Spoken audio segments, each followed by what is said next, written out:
Mukama yeebazibwe bantu ba Katonda abalungi mbabuuzaako mwenna mu linnya lya Mukama waffe Yesu Kristo n'okusaba Mukama Katonda waffe asobole otukulembera mu bubaka obwaleero Mwoyo Mutukuvu asobole okubeeramu naffe ekyo kye tugenda okuwulira tusobole okuba nga mmere ya mwoyo etuyamba enkolagana yaffe ne Katonda okweyongera etuyamba okukula omuntu waffe ow'omunda n'okwongera okutujjukiza okutambulira mu butuukirivu n'okwenenya nga tutambula olugendo lwaffe wano ku nsi olugendo olutwalira ddala paka mu ggulu.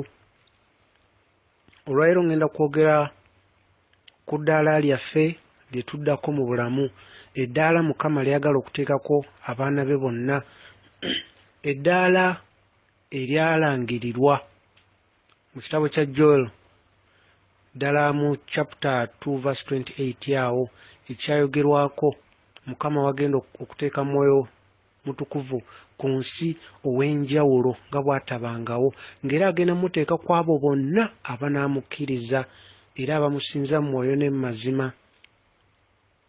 Yenna asinza Katonda mu mwoyo ne mu mazima, asinza Mukama waffe Yesu Kristo mu mwoyo ne mu mazima, agenda muteekako omwoyo we. Era kino kye kiseera we tugenda okulaba okusukkuluma mu byamagero, okusukkuluma mu byamagero. Kino kye kiseera bye tubadde tulaba nga tulaba deliverance, nga tulaba kusabira abalwadde ne bawona, kati ate tugenda kulaba ebisukkuluma ng'okusabira n'abo kwegamba abaafa ne baddamu ne balamuka. Ate kino kye kiseera we tugenda okulaba baana ba Katonda ng'ate Mukama ayita mu bo n'akola ebyamagero ebisukkuluma ne ku ebyo Mukama waffe Yesu Kristo bye yakola, era nga kino kyawandiikibwa ne mu Bayibuli. Kino kye kiseera enjawulo egenda kubeera ku muntu waffe ow'omunda Mukama gw'agenda okuyimusa ateeke ku ddaala eddala, olw'ensonga obwakabaka bwa Katonda bugenda kujja ku nsi mu bantu ba Katonda, mu baana ba Katonda, mu bujja okulabibwa. Ekyo kye tusaba, kuba tujjukire Mukama waffe yatuyigiriza nga tusaba ne tugamba nti obwakabaka bwo bujje, ky'oyagala kikolebwe ku nsi nga bwe kikolebwa mu ggulu. Kano ke kaseera ekyo kyagala kikolebwe mu nsi kigenda kukolebwa mu nsi nga bwe kikolebwa mu ggulu. Tujjukire mu ggulu, abali mu ggulu, buli kitonde ekiri mu ggulu kirimu okwagala kwa Katonda, kirimu omwoyo gwa Katonda, kirimu obulamu bwa Katonda.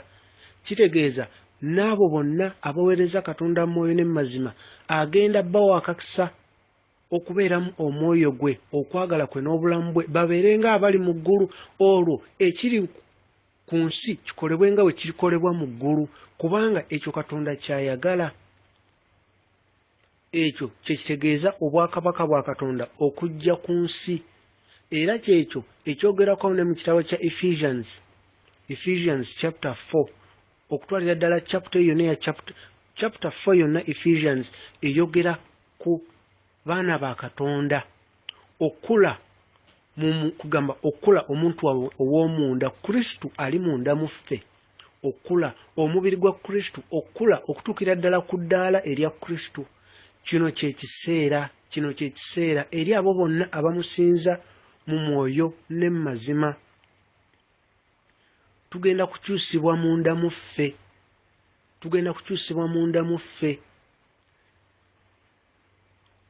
munda mu ffe, omubiri gwaffe ogw'okungulu ogulobwako agenda kubeera Kristo yennyini ng'ali kuno ku nsi. Era ekyo kyogerako nti omubiri gwa Kristo, abantu bagenda kutuuka bamanyi ensonga lwaki kiyitibwa nti omubiri gwa Kristo, kuba ebyo byonna bye yakola Mukama waffe Yesu Kristo bigenda kukolebwa wano ku nsi. Ye yennyini yagenda obikola Yesu Kristo ng'ayita mu baana be, ng'ali munda mu mitima gy'abaana be alyoke akole ekyo. Ye Kristo ali munda mu ffe. Katonda Kitaffe agenda kubeera mu sipiriti yaffe. Ekyo kye twogerako mu Bayibuli ntuga Spirit of God agenda kubeera wamu naffe, era Mwoyo Mutukuvu agenda kubeera munda mu soolo yaffe, era ng'ekyo ekitangaala kibeera munda mu ffe. Kuba tujjukire soolo yaffe, soolo y'omuntu, buli kintu ky'olaba ky'owulira ky'oyogera ky'osoma kyewandika ku soolo yo. Bwe kiba nga kya bwakabaka bwa kizikiza era kibeera ku soolo. Bwe kiba nga kya Katonda ekira kibeera ku soolo. Kati Mwoyo Mutukuvu agenda kukka mu soolo yaffe etukuzibwe ebe ng'eyakaayakana. Omwoyo wa Katonda Kitaffe, Spirit of God, egenda kubeera munda mu spiriti yaffe, kuba bwe butonde bwa spiriti yaffe yatondebwa mu kifaananyi kya Katonda Kitaffe. So ng'omubiri gwaffe guno gwatondebwa mu kifaananyi kya Mukama waffe Yesu Kristo, kuba naye yatambula wano ku nsi, yalina amagulu, yalina emikono, yalina omubiri ng'era ffe. Y'ensonga lwaki tugamba omubiri gwa Yesu Kristo. Era nga soolo yaffe yatondebwa mu kifaananyi kya Mwoyo Mutukuvu. Y'ensonga lwaki mu Bible tulaba mu Genesis nga Katonda agamba tutonde omuntu mu ngeri yaffe, mu kikula kyaffe. Kati ekyo bwetyo we twatondebwa. Kati ekyo kigenda kweyoleka. Buli omu ekikula kyatondebwamu Katonda Kitaffe, Mwoyo Mutukuvu ne Yesu Kristo bagenda kukka ku nsi munda mu ffe, munda mu ggwe amusinza mu mwoyo ne mu mazima, akakisa Mukama akataddewo. Munda mu ffe akakisa Mukama akatuwadde. Buli ayagala okunoonya Katonda nga Enoka bwe yanoonya Katonda mu Bible. Tujjukire Enoka yatambula ne Katonda. Yatambula ne Katonda okutuuka ekiseera nti Enoka yagendanga mu ggulu, yalinga wano ku nsi naye ng'agenda mu ggulu n'akomawo, paka ekiseera ekyatuuka Mukama n'amugamba agendere ddala mu ggulu, era Enoka teyafa. Era ekyo kyamubalirwako okutuuka nti ne ku kiseera kya kaakano mu ggulu Enoka alina ekyenjawulo ku balala. Enoka amaaso ge kala gye gaakamu ndala, kala y'amaaso ge ndala, eyakanga bw'olaba rainbow. Era Enoka bw'aba atambula kabe wadde kati ng'ali mu ggulu, bw'aba atambula waba agenda okukutukako otegeera nti kati Enoka azze. Wabawo engeri y'okukankana okw'enjawulo. Mukama yamuteekako ekisa, yatambula ne Katonda wano ku nsi mu ngeri ey'enjawulo. Kati ebintu ebifaananako bwe bityo kyekisa Mukama kyatadde ku nsi mu kiseera kino ly'eddaala eryo, eddaala baana ba Katonda lyeboolekedde, era lyeryo eddaala ensi lyeyolekedde okulaba. Lyeryo eddaala ensi lyeyolekedde okulaba. Era baana ba Katonda bagenda kulabibwa, ensi yonna ejja bamanya, ensi yonna ejja bamanya. Era kyekyo ekiseera ekigenda okutuuka buli muntu waali amanye nti ddala waliyo Katonda omulamu eyatonda eggulu n'ensi. Kubanga ebyamagero ebigenda okukolebwa byebyo ebitalooleza kwegamba ebitawulirwangako, ebitayogerwangako, ebyamagero nga okuyimiriza earthquake ngezze omuntu n'agiyimiriza, ebibadde bimenyese ne biddawo ne bibeerawo. Kwegamba katugeze earthquake eyise ennyumba ne zigwa, omuntu n'azisabira ne ziddamu ne ziyimirira. Byebyo ebyamagero bye tugenda okulaba ly'eddaala yoyo Mwoyo wa Mukama gw'atadde ku nsi ow'enjawulo. Yoyo era kati okutukuzibwa kugenda mu maaso mu mitima gy'abantu, mu myoyo gy'abantu. Okutukuzibwa kugenda mu maaso. Ebintu bino Bible ebyogerwako bw'osoma mu kitabo kya Romans chapter 8, bw'osoma Romans chapter 8 yonna eyogera ku kaseera ako, ke kaseera kano ke tulimu. Era kano ke kaseera ak'okusabira ennyo ddala abooluganda. Owooluganda ne wabanga tannakkiriza Yesu Kristo, gwe genda mu maaso omusabire. Essaala yo gy'omusabira ng'omusabira dde eri Yesu Kristo, essaala eyo ekola era erina amaanyi. Mukama ajja muwa akakisa, ajja kugonza omutima gwe ekiseera ekitali kyawala omuntu ajja kukkiriza Yesu Kristo. Era oyo gw'osabira totyagenda mu maaso ng'omubuulira kigambo kya Katonda wadde abatannakkiriza Yesu Kristo. Mubuulire. Era kaseera akamu ne buliba bulwadde bwe bumulumye oba ne waliba mu mbeera ki, alituuka ku mbeera emu mu mutima gwe n'agamba Mukama Katonda Yesu Kristo, nkukkiriza ng'omulokozi wange era neenenya ebibi byange. Naye ng'ekyajja kikola olw'okubuulira kozze ng'omubuulira.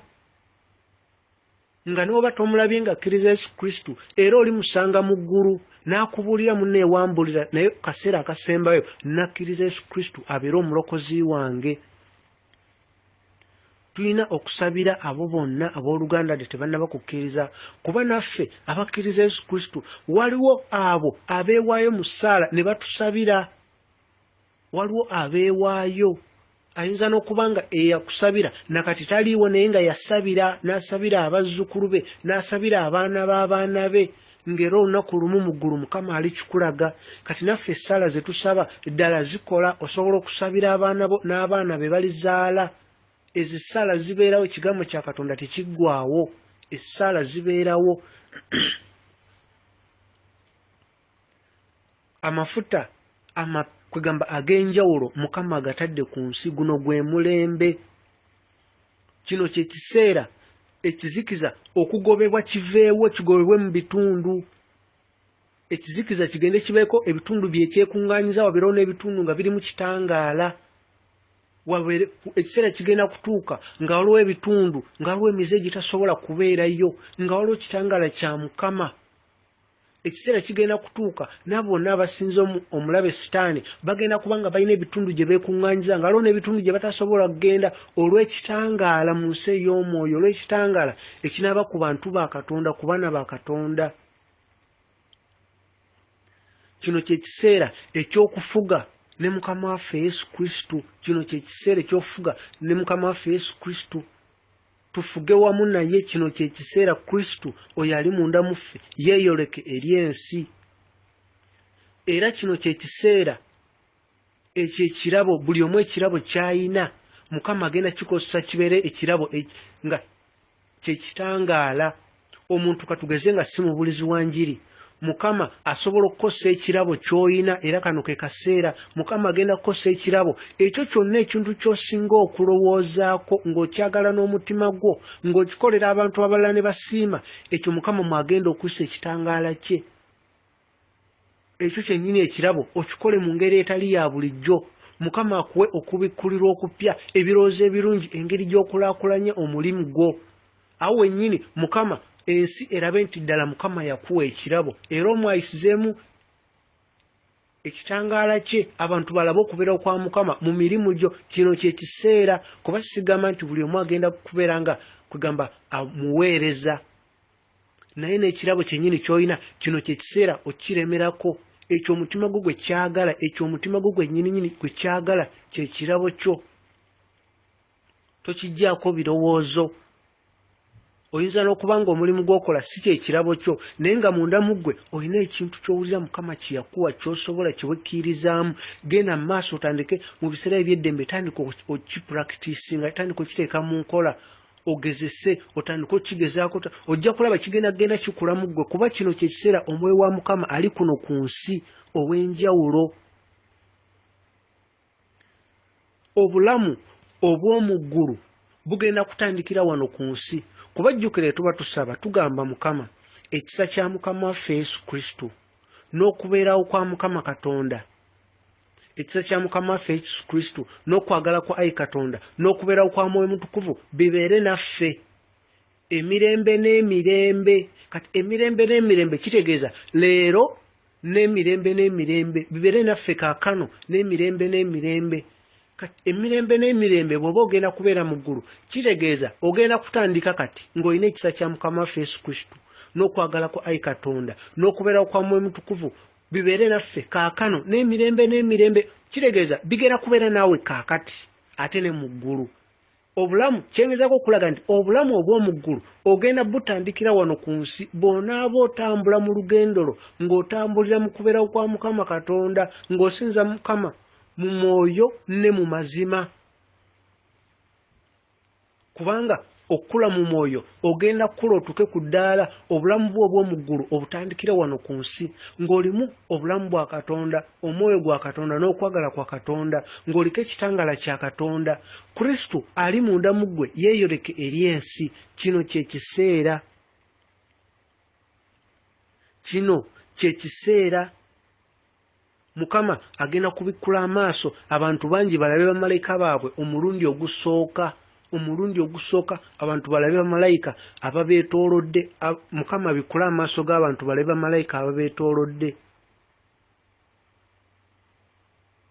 kino kyekiseera ekyokwongera okukolagana ne bamalayika.